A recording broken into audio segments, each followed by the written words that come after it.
For the nation. South Africa is back in the front pages again this week. You've just returned from a trip to Africa. As we sit right now on the close of 1985, are you optimistic or pessimistic about the situation in South Africa? Well, I've been following it for a long time. And as a British person, we were all kind of brought up on South Africa, because one of my earliest memories is of it being expelled from the British Commonwealth for its racial policy. And I've been saying sort of repetitively for years that if the government doesn't change, it will be changed by force. There will be a revolution. And I suppose I've been saying that as someone who thinks that would be a just thing to happen. And I think that though the revolution isn't around the corner, it has now begun. So to that extent, I guess I'd have to say I was an optimist. But in another way, it makes me sad, because it needn't have come to this. It needn't have got this bad, and it's going to get worse. And a lot of people, good people, are going to die. And that's needless. So that doesn't make me a pessimist, but it qualifies my optimism. Good morning. Thank you for joining us this morning. Our topic, South Africa. Our guest, Christopher Hitchens. He's Washington correspondent for The Nation. Let's start off telling people about your magazine before we talk about South Africa. Holding it up, that's great. Well, The Nation is the oldest weekly magazine in the U.S., founded in 1865 by a group of abolitionists and liberals, and we've held true to that tradition ever since. We wouldn't mind being called the left end of the mainstream spectrum.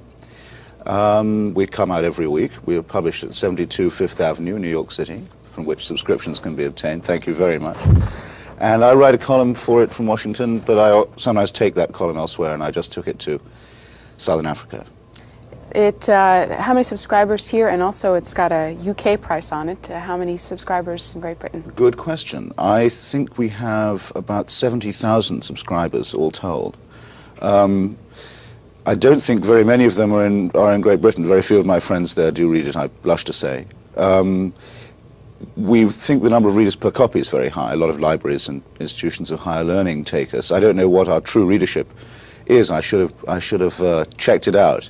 Probably about 250,000 on 70,000 it would be, which is far too few, given the generally conservative tone of the American press and mass media these days. About your column, first of all, the reason for your trip. Wanted to keep myself up to date. I've been in South Africa, I've been in Namibia and Angola, I've been in Zimbabwe. Zimbabwe was a great passion of mine for a long time. I wanted to go this time to Zambia, to Lusaka, to see the African National Congress. I succeeded in seeing them, and in seeing Bishop Tutu when he met with the African National Congress.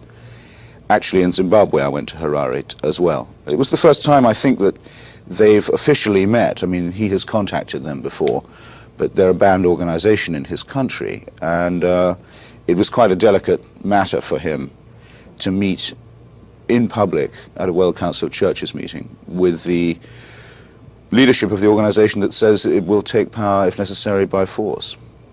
Your intention was to get into South Africa itself? Well, they've just put a freeze on all press visas now. I mean, they've got a lot to hide, and they hide it rather clumsily by means of censorship, banning orders, restrictions, and so on. Even now in South Africa itself, you need a permit to go to Soweto or to go to any of the black townships, unless you're a black person, in which case you're not allowed to leave the township, and if you're a black reporter, they can't tell you can't go where you're forced to live.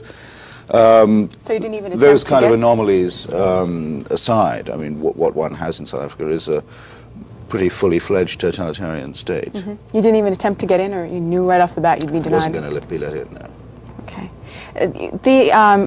The thing that's interesting about this column, and we hear a lot of references to the African National Congress without many explanations about what it is. Perhaps you could tell our viewers. Well, the ANC, as everyone calls it, there's a slogan in South Africa that says, "You ANC nothing yet," was started in 1912 as a very modest lobby for what were then called native rights. And it was something like what the NAACP used to be here, fairly polite, well-mannered, middle-class, fairly Christian, at any rate religious, was the main denominations in South Africa. And it kept on in that vein for several decades, legal. It was then a legal organization. It wasn't banned until the 1950s. But as the white minority moved to consolidate power absolutely by law, to say that South Africa would be totally segregated and that no black person would ever be allowed to frame the decision on how he or she would live, the Congress had to become more militant. And in fact, in 1961, it took the decision to set up an armed wing called Umkhonto we Sizwe, which means the Spear of the Nation. But it had already been banned by then. So it's really a rather classic case of the evolution of a modest lobbying pressure group into a revolutionary organization by force of circumstance. I'd like to read a paragraph from this because it's something I don't think I was aware of, to the references to apartheid before. It says the political strength of the ANC lies in its advocacy of a non-racial as opposed to multiracial society. Apartheid, as people tend to forget, does not merely separate black from white. It minutely denominates blacks by tribe and language. It demarcates Indians from Cape-colored. It separates Chinese and Muslim, and even designates Japanese for commercial purposes as honorary whites. Your comments? Yeah, it's worth remembering that, because apartheid people think of as literally a black and white question, which in many ways it is, but the system operates really on a basis of divide and rule. For example, in Soweto, most of the policemen tend to be recruited from Zulu rural areas, so as to use black on black, but it's a different language that they speak, for example, and a different background. It's a rather tragic thing to see. You stole my favorite point already, or rather you didn't steal it, but you mentioned it, that show the real absurdity of racialism, that the Japanese are counted as honorary Aryans, honorary whites, because they have a good commercial relationship with South Africa. It's also important to remember that the ruling National Party in South Africa is the only ruling party in the world that took the other side in the Second World War. I mean, most of its leaders were quite openly and explicitly on the side of Hitler. And because of his racial theory, it used to be officially anti-Semitic as a party. Now, because of its relationship with Israel, that's slightly been watered down, but not by no means entirely. There's a very strong streak of anti-Jewish prejudice in the Afrikaner leadership also. So that for the ANC, the task is very difficult, because it has to, as well as oppose white fascist ideology, it has to prevent tribalism and other kinds of racial feeling breaking out among the different groups of the oppressed. And in my view, its greatest achievement is to have done that. On its executive in exile in Lusaka, there are Indians, there are colored people, there are quite a number of whites in the leadership also. By colored, we mean those of mixed race. Just for this purpose, we borrow the official definition. And there are different kinds of African. All different languages and tribes are represented. And they say that in the South Africa of the future, your race should not count. It shouldn't be a social category at all in deciding your citizenship. We have a caller on the line, so I don't know if you can answer this question very quickly, but given that view of the South Africa as the ANC would like it, what happens to the political side? Well, the political side is, I think, inevitably socialist, in that the belief that there is no meaningful definition of racial definition of a person's right, and necessitates really belief in the equality, brotherhood, if you like, of man. And if you say that that's socialist, they say yes, it is. Some of them would say they were communist also. So many people say that will automatically invite the influence of Soviet Union into the Well, I wouldn't be a bit surprised if that's what this questioner has in mind. Okay. But I certainly won't duck the question. Let's go to the phones. We have about 45 minutes to take your calls for Christopher Hitchens. The telephone numbers are on the screen as a question or a comment comes to mind throughout this hour. Let's take our first call from Lakewood, New Jersey. Hi, Mr. Hitchens. This is one of your subscribers. Oh, hello. Hi. Merry Christmas. Thank you. What I wanted to say is I just can't understand this government just going along with this. What really upsets me is the right wing that keeps saying that the Zulus do not go along, go along with the ending of apartheid, that they want to try to. I'm just a little bit nervous. Don't worry, everyone is. I'm trembling. They here. want to, in other words, go along with the government, help the government, and overcome this. But they don't realize that the Zulus are the policemen, and that's why, you know, it kind of reminds me of Clarence Pendleton. Of the, you know, I have never seen such a bootlicker in all my life. He really, I can't even watch him. He really upsets me.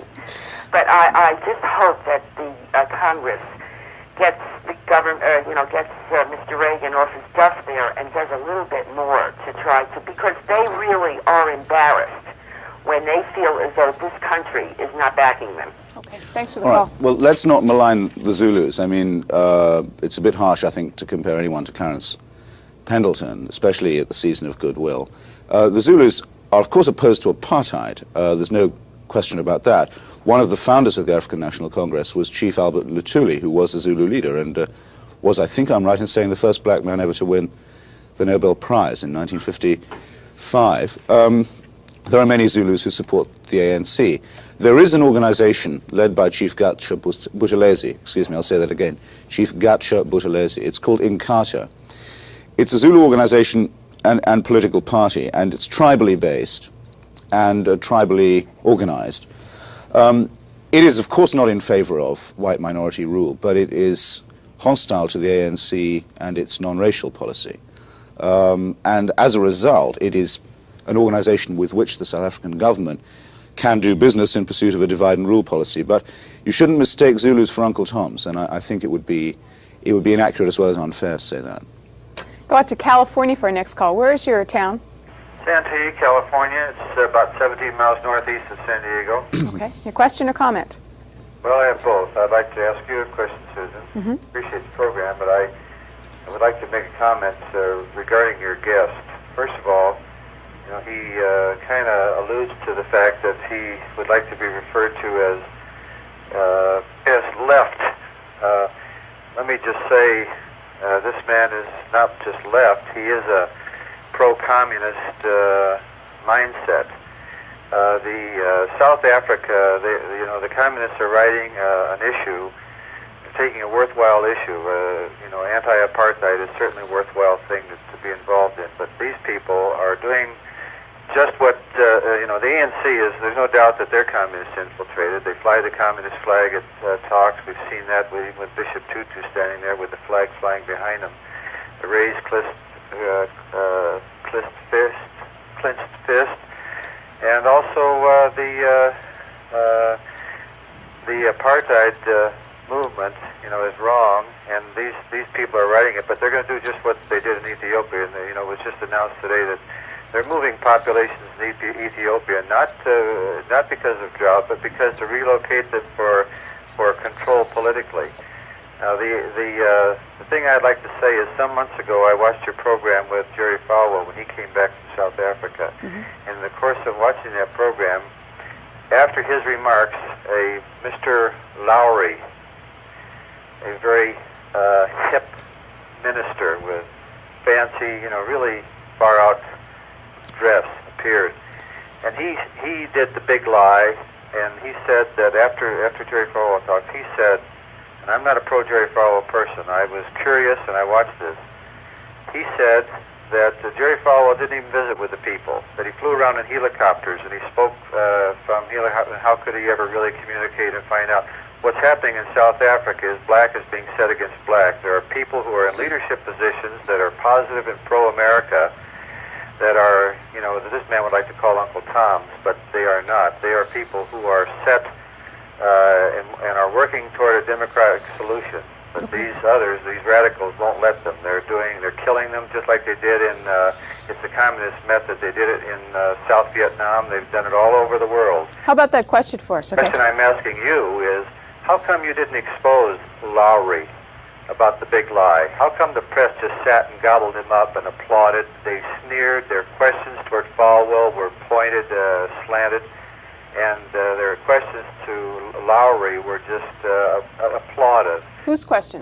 You, as the press, as C-SPAN, didn't catch that, didn't investigate it, didn't reveal it, didn't bring out the big lie and why they were playing this down and why Falwell basically has been silenced. And Okay. why didn't you folks do that? All right, and thank you for the comments. C-SPAN is a public affairs network, doesn't do any investigative reporting, so that's the short answer, but I'd like to get your comments to them, any observations. Yeah, I don't mind pointed or slanted questions either, and I don't feel that they're illegitimate, and I don't mind even the one you asked me, which I'll come to right away. The South African Communist Party is now, and was for a very long time, has been for a very long time, the only political party in South Africa that doesn't discriminate on grounds of race in its membership. This has earned it a position of respect and admiration among a lot of black people, as you'd expect. I think it's to the credit of the Communist Party. I'm afraid I can't think of any other way of putting it, that's always been their view. It's the only thing that is to their credit. In every other respect, politically speaking, they're an unusually conformist Moscow-line group. But some of their people, in particular some of their lawyers, have acted, in my opinion, heroically in the past. Now, what makes me so confident about what I say about the ANC, and what makes me so sure that Jerry Falwell is, yet again, either being sold a bill of goods or selling one, or both, is this. There is no survey of African opinion in South Africa that does not consistently reveal, whatever the question is, and however it's put, that the popular leader is Nelson Mandela. And Nelson Mandela is the honorary president of the African National Congress. If I'm wrong about that, it can be demonstrated very easily. The following method. Nelson Mandela can be freed from prison and invited to contest a democratic election. I would abide by that verdict, and so would he. It's a very simple challenge to make. I made it on television the other day with Mr. William Keyes, the black PR man who the South African government has hired in this town for, I think it's 350 grand, which I don't think he's worth. His response to me was to say that that would be like calling for the release of Charles Manson. If you'll buy that, you'll buy Jerry Falwell. I will simply repeat that I will abide by the result of a democratic election. I think Nelson Mandela would win it. But if you want to prove me wrong, you have to address your question to the South African government.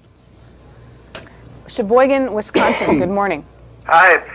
I have about 4 questions I'd like to ask your guest speaker on South Africa. Okay. Before I begin, happy holidays. Thank you. Same to you, sir. Likewise. And I don't know if he will be able to answer them, but here goes anyway. It seems that tribalism has always been a fierce force in all of Africa. Shows little sign of ever stopping. What makes you think that this fierce tribalism would stop in South Africa if the blacks were to get any kind of power? Second point. All the boycotts have been lifted against Russia, and for anyone to tell me that South Africa is the worst political force in the world and leave out the genocide that goes on in Cambodia, the hostilities that Russia is putting against Afghanistan, is very naive. It seems that we have selective indignation against the South Africans. Okay. Next point, it seems that little is said.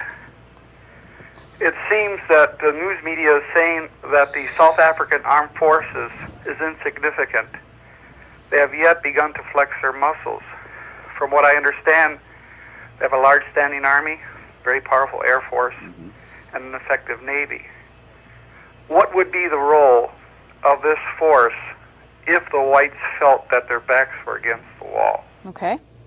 The last point is there is still, in the news media, very little coverage about atrocities in the rest of black Africa.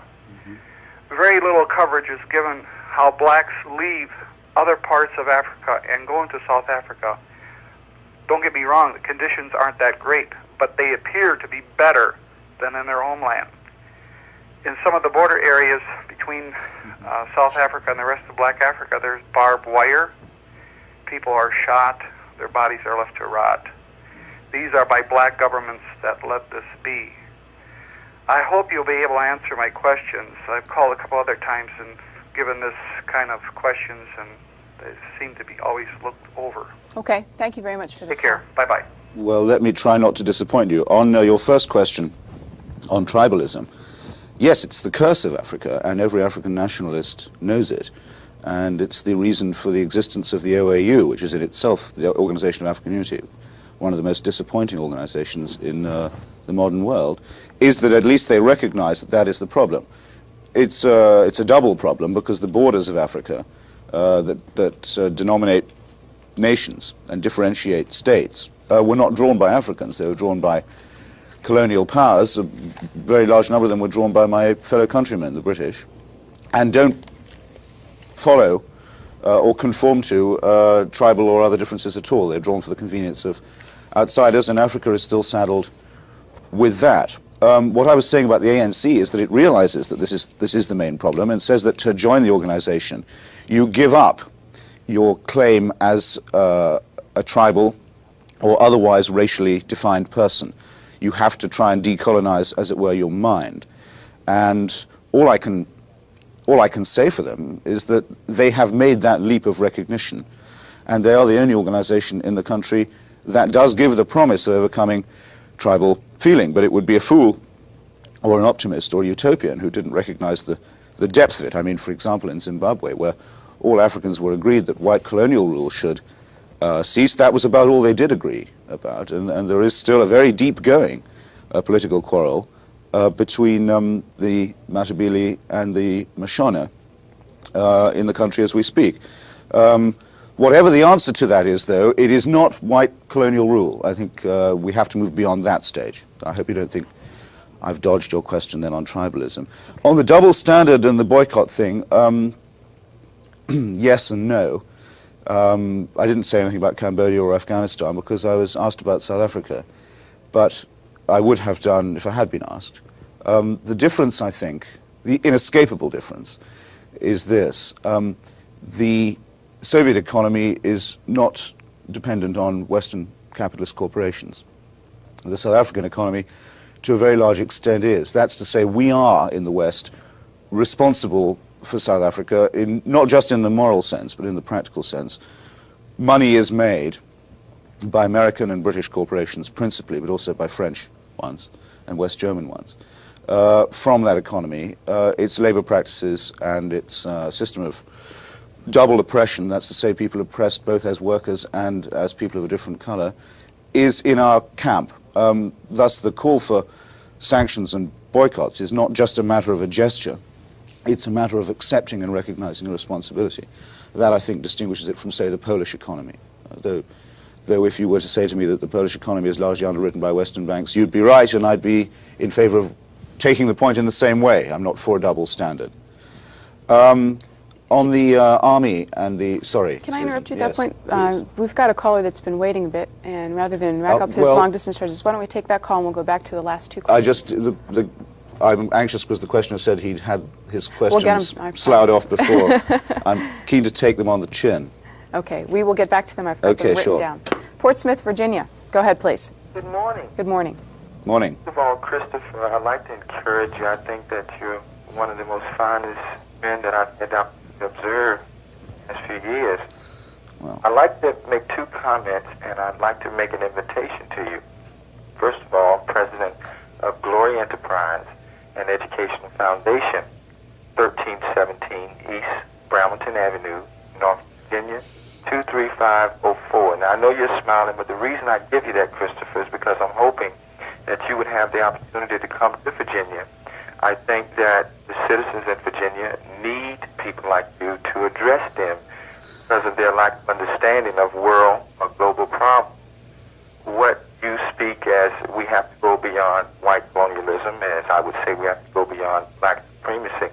I think one of the things that we need to consider is that millions of little babies are being affected by the oppression around the country. And I heard little mention about the fact that these innocent little children caught up between the struggle. My comment here, first and second, Christopher, is do you view the world crisis as outrageous, gross human human rights violations is my first question. And my second question, Christopher, is would you say that these men yield to God, our world leaders? Do they even conceive in their confines at all that little children are being deprived freedom? Okay, thank you for the call.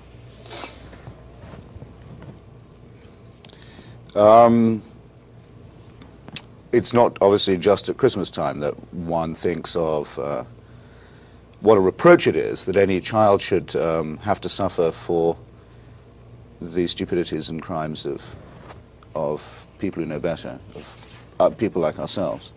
But I suppose that makes it a more appropriate time. For some people anyway, even people like myself who aren't lucky enough to have a belief in God to sustain them, aren't immune from the Christmas sentiment. That's, I suppose, why South Africa moves people so much, because though we know that the human race has all kinds of inherent difficulties and possibilities that it's by nature unhappy, there are some things we can see that are done that are just unnecessary, that we know we can cure and that are needless. And one of these is racial prejudice. Any thinking person can see through it and outgrow it, and to see it in practice is an outrage. And to feel that one's own government or one's own system is in any way condoning or supporting it is a terrible reproach also. So I hope that's a sort of answer to your question. Okay, we'll take a call from San Antonio, and then we'll get back to those two questions. Right. I'll ask our producer to hold off with calls for just a second so we can get those two responses. San Antonio, good morning. Morning. I think you make a good point on the multilateral nature of the problem in South Africa, and I'm glad to hear that the African National Congress also recognizes it. I think it's easier to unite against something like the whites than I think you would see the divisions among the African National Congress be much more pronounced if they came into power.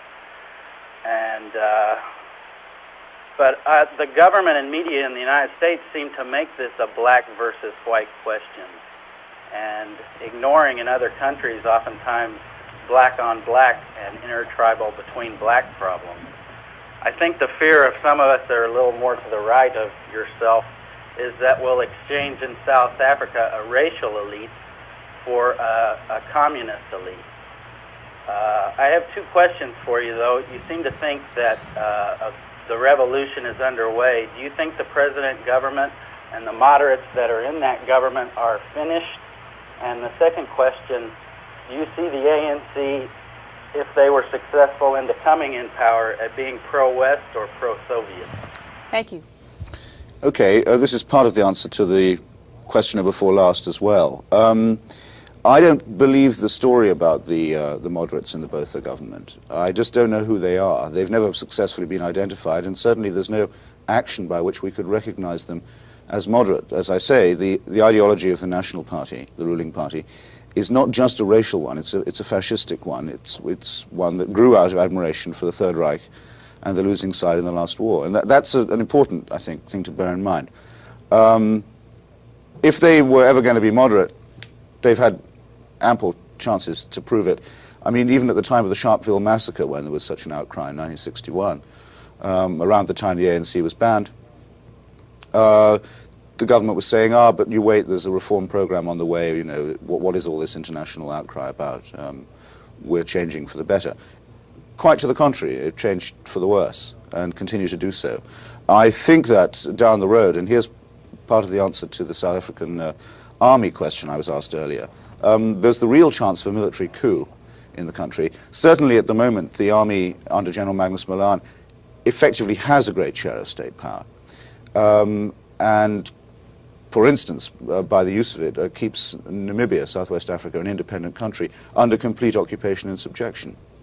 I also think, and it's a terrible prospect, but I think a real one, and one that hasn't yet been written about, there's a serious problem of death squads in South Africa. A large number of people, opponents, black and white, of the regime have been disappearing or being mysteriously murdered. I think there's almost no doubt as to who's behind it, and very little doubt that it will increase. I even wonder if the allegedly anti-white bomb in Durban yesterday was planted by anyone who was really opposed to the regime. I'm afraid that the ideology and the entrenched racism of the National Party is likely only to get worse as it approaches its death agony. We'll go back then, since you've answered 3 out of 4. The fourth one is on the atrocities in the rest of Africa. Oh, yeah. Well, yes. I mean, I often, I mean, I'll give people the benefit of the doubt on that. I mean, just to say, well, the rest of Africa, it's all black. I mean, as if, you know, they all look alike to you, which is the unconscious assumption of a lot of these questions. I find objectionable. But let's admit that whatever the problem in the Congo is, for example, or Uganda, it isn't white minority rule. What I think is distinctive about South Africa, and this is very well put by Joseph Lelyveld of the New York Times in his really excellent book on the subject. It's called Move Your Shadow. It's published by New York Times Books. I really recommend it. It's the best anatomy of the topic that I've yet read, is this. If you are poor in South Africa, which is a very rich country, it is because you're black. It is a matter of state policy. If you're maltreated, and if you're exploited, and if you're told where you can and can't live, and if you're told that you can't vote, all the rest of it, it's deliberate. It's a systematic policy. You're intended to be like that. Now, that isn't true in the same way of an unfortunate in the middle of the Uganda civil war, for example. It isn't such a deliberate infliction on him, even if his condition, as it would be in some cases, is a worse one. Objectively, I hope that point has come across. I think it's one that explains what some people always want to ask, which is why does one go on about South Africa so much? That's why. Did I leave anything out? Why do people go and work there when they're black? Because South Africa dominates the regional economy. It holds a commanding position in minerals, in industry, in capital. If you live in Mozambique, for example, over the border, you have 2 options. You can either cross the border and work as virtually a slave, as an indentured laborer with no rights whatever, even fewer rights than a black South African. Or you can have no work at all. I don't really think, therefore, the person who resolves that problem by crossing the border as an indentured laborer is paying any compliment to the South African system. Newspapers this morning have many editorials on South Africa, from the Washington Times to the Washington Post. As we take our next call from Grand Rapids, I'll show you the Tony Auth cartoon in the Philadelphia Inquirer on South Africa. Good morning. Caller, you're on the air. Good morning. Morning. I wanted to ask Mr. Hitchens about South Africa and why everyone seems to be so against the homeland concept. Maybe the way it's implemented right now is wrong, and I'm not certainly in favor of apartheid, but it doesn't seem to me, after living in the country for a few months, that there's actually going to be power sharing, that it's possible, it's workable down there. It seems like a division of the country and separate rule is just about the only way that there's going to be peace and a peaceful solution. Thank you. Well, some people have said that the end result of all this will be a repartition of the country, with, in effect, the whites building themselves a Bantustan and not trying to rule everybody else as well as themselves. I think myself that's unlikely, because a repartition of the country would mean them giving up the areas that are rich in gold and uranium and diamonds and the other reasons that they're there in the first place. But your question's good. I mean, there are only 2 possible outcomes. One is a generalized collapse of the country in which every racial, tribal, and national group tries to grab something for itself, including the white tribe. And the other is the solution of the ANC, which is a non-racial republic. Which reminds me, I do have a question unanswered, which is what form of government, whether pro-Eastern or pro-Western, I think that would take. I think the answer to that question lies very much with the United States. The United States has it in its power to resolve that question. If it persists in the present policy of, actually I think they're too embarrassed to continue calling it constructive engagement, but anyway, of effective collusion and collaboration with the South African regime, then the successor regime will not be friendly to the United States. Norfolk, Virginia, good morning. Yes, I have a question about what he just said about South Africa being the economic strength of the nation itself. And I was just wondering about the newly formed Congress of South African Trade Unions. The leader, Mr. Elijah Buriari, I don't know if that's pronounced right or not. He is challenging the government. He's given them like 6 months to Mr. Bolton to abolish the tax laws. Yes. And I was just wondering if because there's like 500,000 workers under this union right now. It's growing in strength. We have a slightly vague connection, I'm afraid. I'm not hearing everything you say. Caller, would you start that sentence over again? We just lost that one. Excuse me? Could you start your last sentence over again? Okay. Do you see a strike by this union as severely crippling the nation, and what do you see the United States doing? Okay, thank you. Okay. Well, yeah, as I said earlier, I mean, the South African system, though it is based on a racial demarcation, is also a system of exploitation. I mean, even if it was, everyone there was the same color, it would still be an outrageous system of exploitation. And the emergence of the Congress of South African Trade Unions is one of the most powerful signs of that discontent in the last several years, for the very reason you mentioned, which is the extreme vulnerability of an economy that's so heavily based on foreign investment. Already, you see, foreign investors are beginning to doubt whether they spent their money wisely and are reluctant to invest anymore. The rand, the national currency, almost went through the floor the other day because of foreign confidence and its erosion. So I think that a mass workers' movement is a very likely means for the advancement of the black and democratic cause. If you've just joined us recently, we're talking with Christopher Hitchens this morning. He is the Washington correspondent for this publication, The Nation. He has been with the organization since 1978, also Washington correspondent for The Spectator, based in London, and writes a column on the American scene for London Times Literary Supplement. In your prior assignments, you were foreign editor of the New Statements and author of a book called Cyprus. You're very well informed. We've got about 20 minutes left with Mr. Hitchens. Let's go next to Houma, Louisiana. Good morning. Yes, Mr. Hitchens, the last time I saw you on television was an interview that you did with that South African black PR man. And I found that a very interesting interview because of the fact that a black man was supporting the basic apartheid government. Where was it televised? If you don't mind me saying, it was on the Cable News Network. Okay. On Crossfire. And the thing that I found very amazing is that Robert, well, one of the correspondents that was in the interview, really, I forgot some of the words that he used. That you felt like that you were backing a communist type government in South Africa and things like that. But just a few short questions.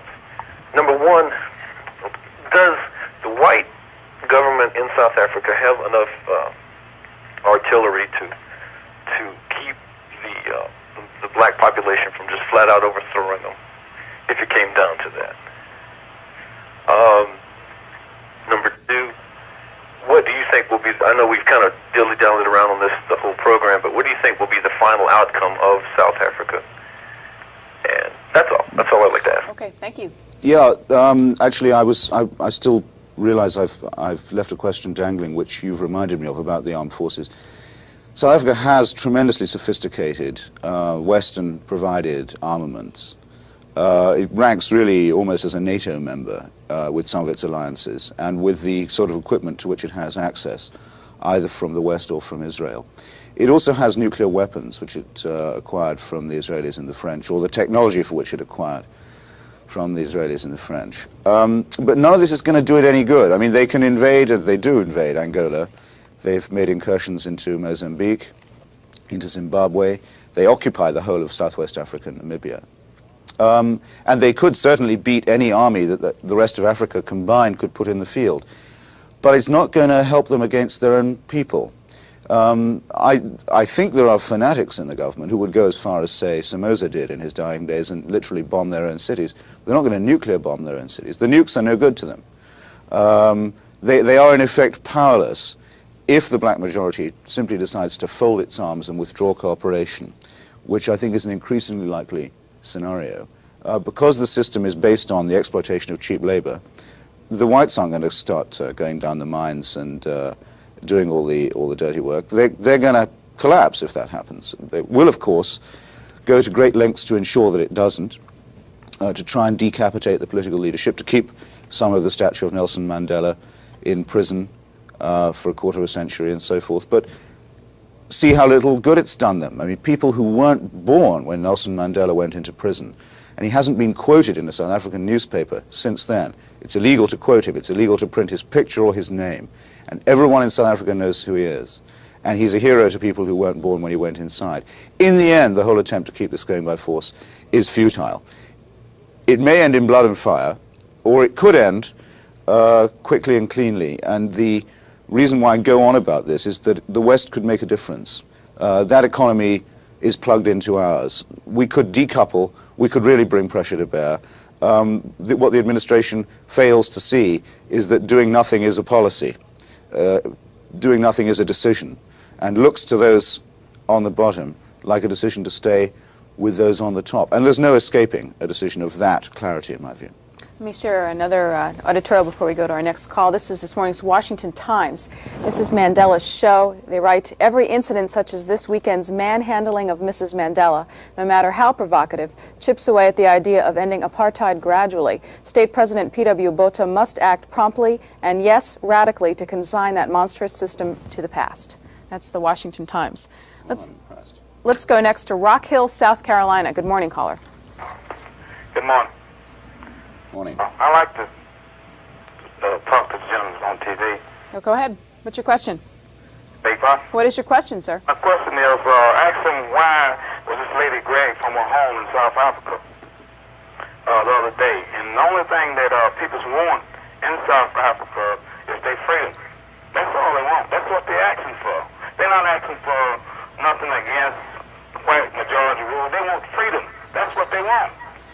Okay, thank you for the call. I agree.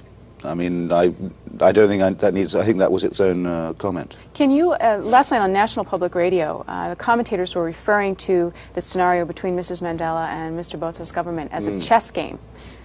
Could you comment on what is happening, or at least your overview of it? No, chess is a much more fluent and fluid and subtle game than they know how to play. I mean, that was just another stupid manifestation of the apartheid regime. People say, why do they act so dumbly? You know, why do they get themselves in positions like that? It's the nature of the beast, I'm afraid. If you say first to Mrs. Mandela, because you're black, you have to live in Soweto. She can't choose which part of Johannesburg she lives in. Then they say, well, you're free, but you can't go home, to the place we otherwise say you have to go to. What you've done is simply expose the ironies, if you like, the contradictions, the stupidities of your own system. None of the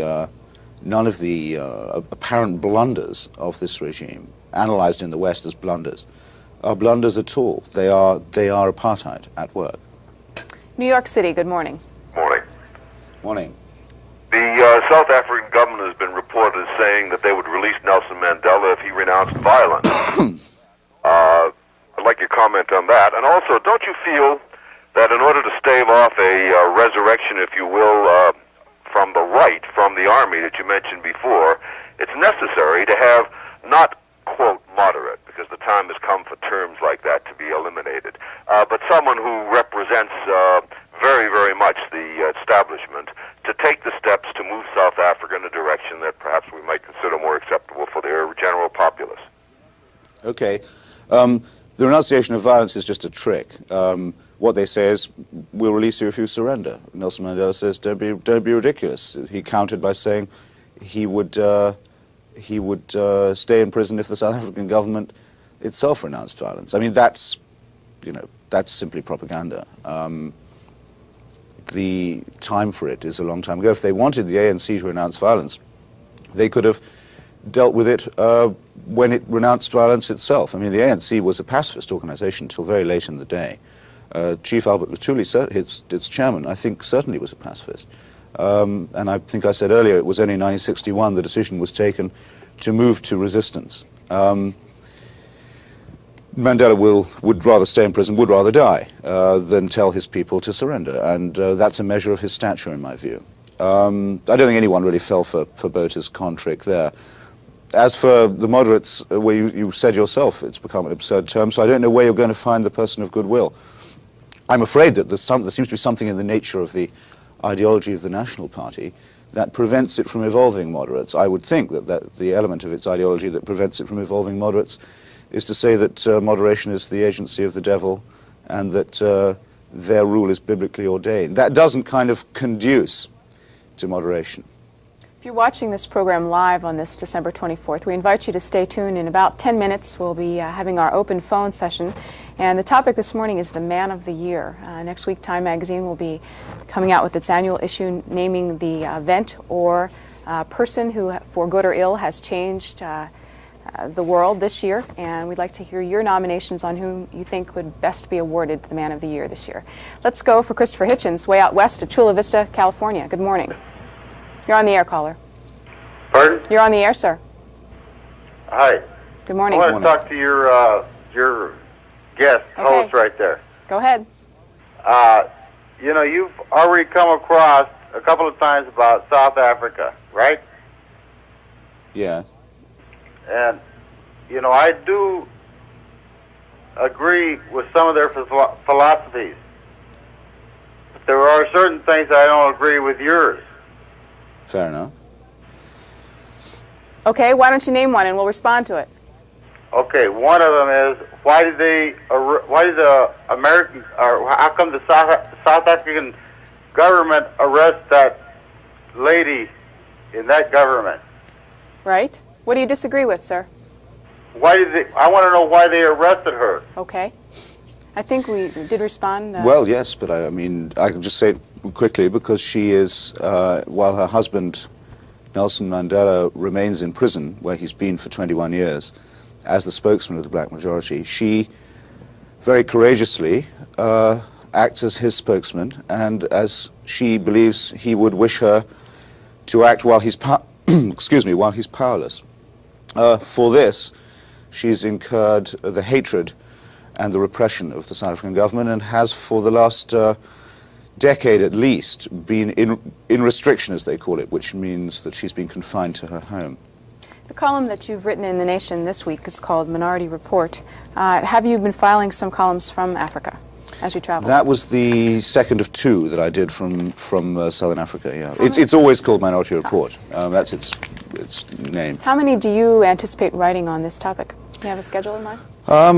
Well, it looks like it's not going to go away as an issue. It's going to stay in the headlines. I hope I'll be able to keep up with it, and I hope I'll be able to return. How long were you actually there? I was there for 3 weeks. Okay, let's take our next call for you from Knoxville, Tennessee. Good morning. Morning. Okay. Your question, sir. First of all, I'd like to say that I enjoy your program very much. Thank you. And secondly, I'm very much against apartheid as a whole, but I think there are several questions that have to be answered. People think that there are going to be two things happen. First of all, the blacks overthrow, or there'll be some kind of compromise. But I think you're dealing with the situation much like you had in India when they first achieved their freedom. I don't believe there's any black who can really rule the country of South Africa. They've been suppressed for so long. And even if Nelson Mandela, were released from prison, by any stretch of the imagination, I don't believe he's able to rule South Africa. That is not to say that they don't deserve their freedom. I believe they do, but the country is a very important economic force in the world, and it can just not just be thrown to the wind of revolution. Thank you. Thank you. If you took the executive of the African National Congress and added up all the university degrees and other qualifications that they have between them, not to speak of the decades in prison that they've amassed as well, the wastage of their time, or rather, in spite of all that, you'd find that it easily outbid the collected expertise and qualifications of the South African cabinet.